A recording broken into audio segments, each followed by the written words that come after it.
اس کائنات میں سب سے افضل شخص کون ہے؟ سب سے اچھی ڈیوٹی کون سی ہے؟ سب سے سونی نوکری کون سی ہے؟ کہتے ہیں کہ فلاں نوکری بہت اچھی ہے، فلاں کاروبار بہت اچھا ہے، فلاں جگہ پیسہ بہت ہے، فلاں شعبے میں عزت بڑی ہے. لیکن آؤ حضور سے پوچھتے ہیں سب سے افضل کون ہے، سب سے اشرف کون ہے؟ تو میرے حضور نے فرمایا خیرکم من تعلم القرآن وعلمہ، تم میں سب سے افضل وہ ہے جو قرآن سیکھتا ہے اور اوروں کو سکھاتا ہے. سب سے اشرف، سب سے اچھی نوکری، سب سے اچھا کام، سب سے بہتر وظیفہ اس کا ہے جو قرآن خود بھی سیکھتا ہے اور اوروں کو بھی سکھاتا ہے. تو اس کتاب سے جڑ جاؤ، اس کتاب سے وابستگی اختیار کرو. جس رات کے دامن میں قرآن نازل ہو وہ رات تو افضل ہو، وہ رات تو 1000 مہینے سے اشرف ہو. اللہ اکبر. تو پھر مجھے بتاؤ کہ جو قرآن کو اپنی روح میں بسا لے، جو اپنے اعمال کو قرآن کی تعلیمات کے تابع کر دے، جو اپنے دنوں کو قرآن کے اجالوں میں گزارے، اپنی راتوں کو قرآن کی تلاوت میں بسر کرے، دن کی تنہائی میں اور رات کے اجالوں میں قرآن پڑھے، بتاؤ وہ کتنا اشرف ہوگا. اس لیے میرے اور آپ کے آقا و مولا نے فرمایا راتوں کی تنہائیوں میں اٹھ کے قرآن پڑھا کرو اور قرآن پڑھتے ہوئے رویا کرو، اور اگر رونا نہ آئے تو رونے کی کوشش کیا کرو. کوشش کیا کرو، رقت پیدا ہو جائے تمہیں قرآن کی تلاوت کرتے کرتے. حضرت داتا گنج بخش علی حجویری علیہ رحمہ سے ایک مرید نے کہا حضرت اگر رونے کی کوشش کریں پھر بھی رونا نہ آئے، فرمایا پھر اپنے مقدر پہ رویا کرو. تم اتنے سنگ دل ہو گئے ہو کہ تمہاری آنکھیں آنسوں کا خراج نہیں دیتی ہیں. تو اس کتاب کے ساتھ جڑ جاؤ، تعلق کو مضبوط کر لو، اور اس کتاب سے وابستگی تمہیں دنیا آخرت کی بہتری کی ضمانت فراہم کرے گی. اور یہ کتاب زندہ ہے، اس کا پیغام کبھی فرسودہ نہیں ہوا، اس کا پیغام کبھی پرانا نہیں ہوا.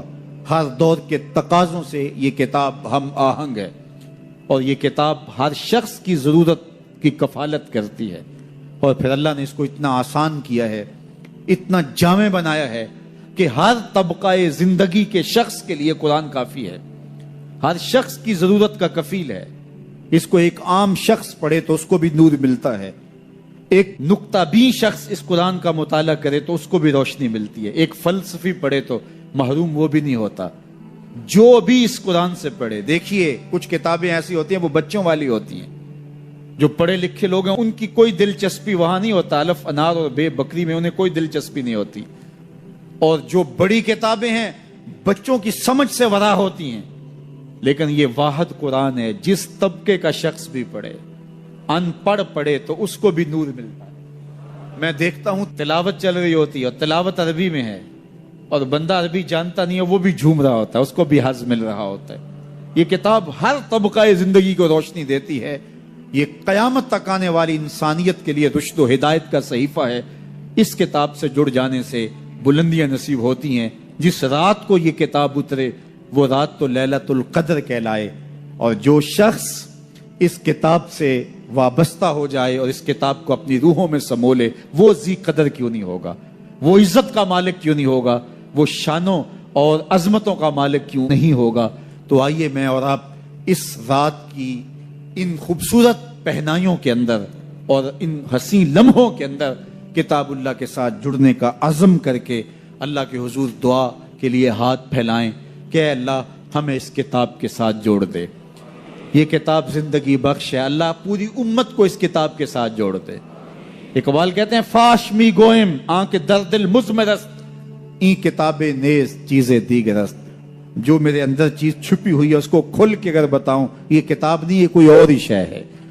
یہ زندگی بدل شے ہے، یہ حیات ساز کتاب ہے، یہ زندگی کو روشنی اور اجالوں سے بھر دینے والی کتاب ہے، یہ پستیوں سے اٹھا کے بلندیوں تک پہنچانے والی کتاب ہے. اس کا حرف حرف روشنی ہے، اس کا لفظ لفظ اجالا ہے. یہ زندگی کو زندگی کا حقیقی نور دینے والی کتاب ہے. اس سے جڑنے والے کبھی محروم نہیں ہوتے، سرخرو اور سربلند ہوتے ہیں.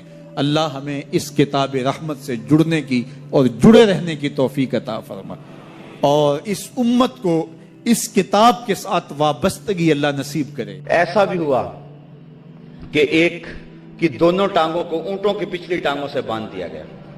دونوں ٹانگیں مخالف سمت اونٹ کھڑے ہیں اور ٹانگوں کو باندھ دیا گیا، اور اونٹوں کو پھر دوڑنے کے لیے کہا گیا. جب اونٹوں کو ماری نا چابک اور یہ جسم لگا چرنے، اور سرخ سرخ قطرے گرنے لگے. اب ظاہر ہر ایک کا خیال تھا کب چیخیں گے اور ہم ہنسیں گے، لیکن کیا ہوا؟ جس شخص کا بدن چل رہا تھا اور سرخ سرخ قطرے گر رہے تھے، اس نے کہا فزت برب الکعبہ، فزت برب الکعبہ، فزت برب الکعبہ، کعبے کے رب کی قسم میں تو زندگی کی بازی جیت گیا ہوں. جانا تو تھا اس دنیا سے، یہ کیا حسن ہوا، کیا خوبی ہوئی کہ یار کے نام پہ جا رہے. اللہ اکبر. عمار ابن یاسر کو آگ میں رکھ دیا گیا اور کافروں نے کہا کہ کوئی آرزو. اللہ اکبر. تو حضرت عمار ابن یاسر کہنے لگے کاش اس لمحے حضور کی زیارت نصیب ہو جائے. بندہ مٹ نہ جائے آقا پہ تو وہ بندہ کیا ہے؟ بے خبر ہو جو غلاموں سے وہ آقا کیا ہے؟ دور طیبہ سے جب بھی میں تڑپا کبھی، ان کو حالات کی سب خبر ہو گئی. حضرت عمار ابن یاسر کی آنکھوں میں آنسو آ گئے. ابھی حضور نہیں پہنچے اور ان کو پکڑ کے آگ میں ڈال دیا گیا. کافر سمجھے ڈر گیا. تپتے ہوئے کوئلوں پہ آگ میں جانا اتنا آسان کام تو نہیں ہے. آدمی کہہ تو لیتا ہے لیکن جب عملاً اس مرحلے پہ پہنچتا ہے پھر پتہ چلتا ہے کتنا مشکل کام ہے. جب حضرت عمار ابن یاسر کو آگ میں ڈالا جنا آنکھوں میں آنسو آ گئے. کافر سمجھے ڈر گیا ہے. کہا منحرف ہوتا ہے تجھے چھوڑ دیں؟ کہا تم کچھ اور سمجھے ہو، میں کسی اور کے لیے رو رہا ہوں. پھنسی جو دام میں بلبل تو لگی یوں کہنے، پھنسی جو دام میں بلبل تو لگی یوں کہنے، کرے گا قتل گر کیا ہے تو نے اسیر مجھے. کباب شمع کے شعلہ پہ کیجئے اے سیاد، کہ شکل گل نظر آئے دم اخیر مجھے.